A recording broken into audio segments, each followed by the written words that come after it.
ఒక తోటలో ఒక కొమ్మలో ఒక పువ్వు పూసింది.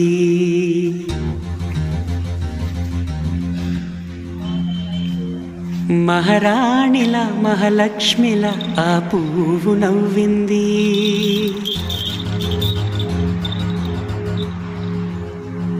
అలాగే నవ్వుతూ ఉండాలని,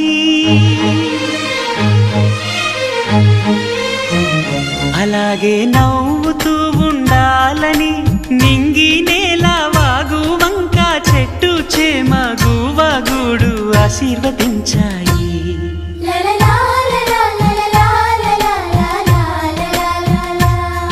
ఒక తోటలో ఒక కొమ్మలో ఒక పువ్వు పూసింది. మహారాణిలా మహాలక్ష్మిలా ఆ పువ్వు నవ్వింది.